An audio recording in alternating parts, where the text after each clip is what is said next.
We did head to the Georges this weekend, played Georgia Southern first on Friday night, and I think that our offense finally came to life a little bit. And, our defense has been the story of the season, and I've been waiting for our offense to come through, and finally it did. Avery Bro is still coming into our offensive system and learning it, and the fact that she averaged 12 assists per set this weekend tells me that she's finally running it. And one of the things I was saying to her this weekend, which is different than I would usually say, I'm like, quit doing what's comfortable and run the offense, because that's a statement of a coach who knows now that their setter knows how to run the offense and is or isn't at that particular time. And one of the things that helps us also see that is Haley Wisnowski's numbers, because our with her numbers being, I think she had 16 kills and 17 kills on the weekend in the two matches.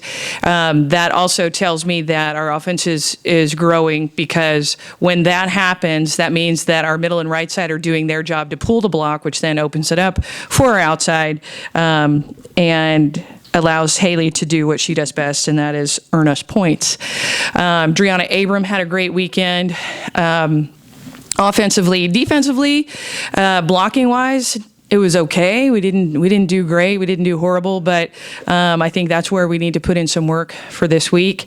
Digging, we're still one in the conference, but the thing I'm most proud about my team of, two things. Number one, we increased our aces. We out-aced each team this weekend, which was a really big thing. We've been working on it for the last few weeks, and it finally showed. And then also, we won 2 tight sets, and we've been on the losing end of these tight sets recently, but we won the first set against Georgia State, 25-23, and then the third set, and we were behind, we ended up winning 29-27. And that was a really big exclamation point for the weekend, because that told me that our team is kind of turning a corner in their urgency. We had some really good team meetings this past weekend. I can't say enough about, this is not a commercial, but Liz and Bo Hansen with Athlete Assessments, we've been working with them for 5 years. And he met with our team, I think on Tuesday or Wednesday, and just gave them a few cues about urgency. And I really think they took it to heart, and just getting them to talk to each other a little bit differently also, and to pull out the 29-27 third set win and not take it to a 4 set like we did just the 2 nights before Georgia Southern was a really big step for them. So very, very proud, but good weekend overall. I'm glad that you finally got a couple wins on the road. Not just on the road, but well, how glad am I that we got some wins? That monkey that was here, he's just kind of in my pocket right now. So it's no longer on my back, just in my pocket. But no, it's great, and we need those wins from against the other side, because we won't see those teams again, any of those teams, until possibly the conference tournament. So, but again, I think we are still in a scenario where we forget that we're winning sometimes. Against Georgia Southern, we're up 2-0, and our team is just kind of like, I'm like, hey, we're up 2-0, guys. Let's go. And so again, recreating in their mind that urgency, and it's a process, but again, they're learning, and we are growing, and with the 2 wins, because one of the things I was just telling our sports information guy, I've never given them an opportunity this year to get on a winning streak. We were on a 4-match winning streak, and then I took them to play Georgia Tech, OU, and Arizona State, and then I took them to play Florida, and so had we been able to carry that 4 wins into maybe 4 more, because winning is learned as well as losing is learned. And so maybe this is the beginning of that kind of streak for us. Being at home the next 4 matches, not only being at home, but possibly getting into second place. How big is that? That's huge. We could potentially seal up that second place in the West, and so that helps us with one of the top 4 seeds in the conference tournament.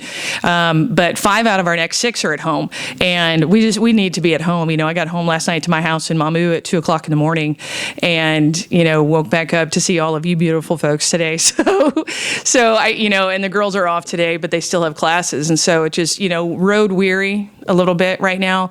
But I think it's going to be great for them to be home and get their studies back rolling and sleep in their own beds. This might be public knowledge, but you drive from Mamou every day?